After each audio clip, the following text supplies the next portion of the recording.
stop listening to them. And when I say them, I'm talking about you. You. What you got going on in there. Because 9 times out of 10, we usually are a lot more capable than we think we are. And this is something that is,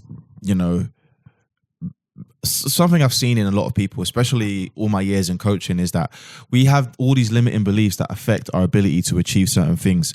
And if we're being very specific here, a lot of you are kind of holding yourselves back. I've made a few videos about potentially leaving England, and I always get the same kind of comments. And when I see other people's YouTube videos talking about it, I see the same type of comments. Oh, but what about my job? Or I can't do this, or how am I going to have sustainable income while I'm there? And every excuse under the sun. But what you're doing is you're listening to them, which is you, which is this little thing inside your brain that's telling you that you can't do something. And don't get me wrong, there are a lot of things that I believe that I can't do, but I still have maybe a little bit of delusion that I could do it. For example, I'm not a great singer, but I think that if you gave me like 6 months of vocal training, I would be pretty confident to get on stage and sing with Beyonce. Now you might say, Jav, you're deluded, bro. What are you talking about? Yeah, I think everyone needs a healthy dose of delusion in their life to achieve great things. You look at all the people that have achieved amazing things. They are a little bit crazy. They're a little bit cuckoo. They're a little bit deluded. And I think that you all need it. So you can't listen to them. Now, there are going to be things in your life that you want to achieve. You want to go for the promotion at work. You want to start your own business. You want to leave your job.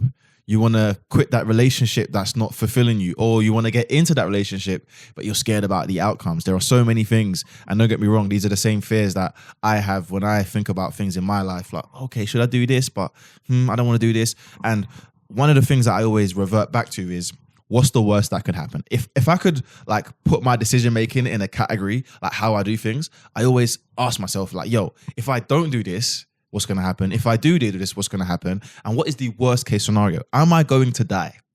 And as long as I know I'm not going to die, I'm willing to take a risk. Which some people will say that's extreme, but that's how I think about things. Because if I'm not going to die, ultimately, what does it matter? Okay, like I have to pay for a mortgage for this house, right? But I still want to travel.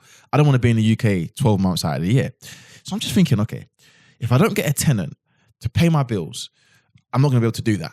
Okay, that's like the pure facts, because I make good money, but I wouldn't be able to afford a mortgage here and then have another mortgage in another country or pay rent at another country. It just wouldn't make sense. It's not feasible.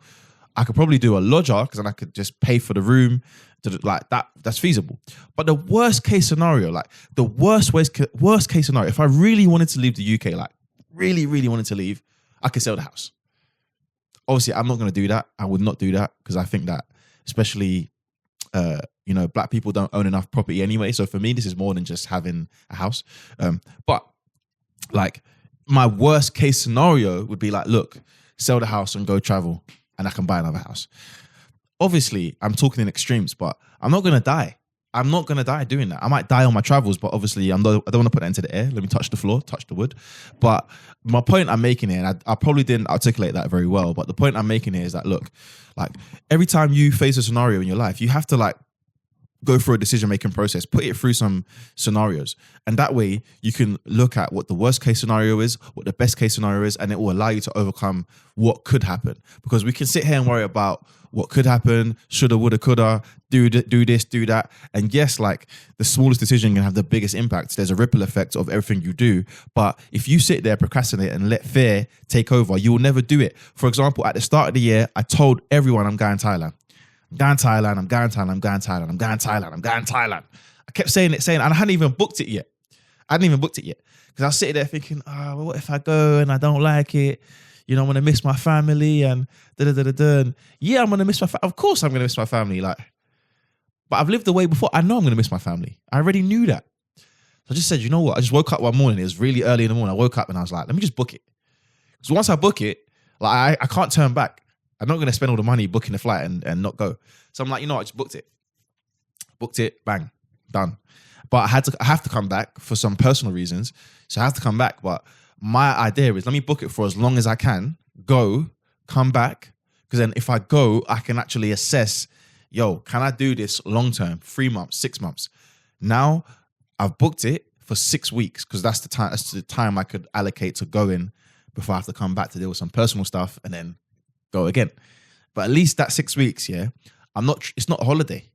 I'm going to be working. I'm going to be locking in, and I'm going to treat it like, okay, this is my trial run before I commit to doing this properly. I've already sorted out someone to come live here as a lodger with one of my rooms. Am I going to rent the whole house? Potentially. If I say I'm going to go for 6 months, I'm going to rent the whole house for a year. The other 6 months, I will decide what I'm going to do. I can come back. I'll give my mum some money, stay with her for a bit. Whatever I decide to do, you know, that's the flexibility of life, is I can choose what I want to do on that side of things. So really, the point I'm making here is like, don't listen to them, which is you. Because if I listened to them, I would not do it. I would be shitting myself. I'd be scared.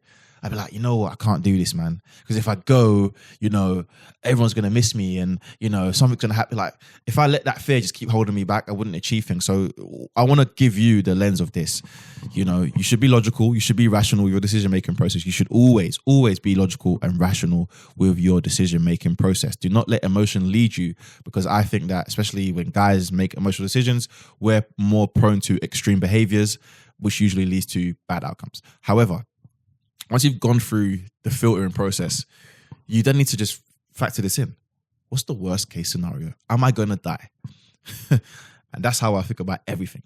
I had a fight. You guys have seen my video. I had a fight last month. Well, yeah, just over a month ago now, actually. A month and 10 days. I had my first ever kickboxing fight. I wanted to do, I'm probably going to do a Muay Thai one next, and, you know, a lot of people ask me, you know, why are you fighting? Like, why are you doing that? And it's just like how people have a marathon, you know. People go do a marathon, I want to have a fight. The worst case scenario, am I going to die? I'm not dead. I'm here. Head to toe to toe. I lived it. It was a good fight. You know, it was a no contest. No one won because the guy cheated, but it's all good. I didn't die. I'm here. I'm all good. Like, I ain't got nothing to worry about. So I always say to people, man, if you ain't going to die, you ain't got nothing to be fearful of. Go live your life, man. Because sitting there in fear, worrying about everything is the easiest way to just never get shit done. You're never going to get anything done. You're never going to get that promotion. You're never going to go get that partner. You're never going to go get that fancy car you want. You're never going to run the marathon that you know you should be training for. You're never going to go enter the ring and have a fight when you know you can do it. You're never, ever going to do jack shit.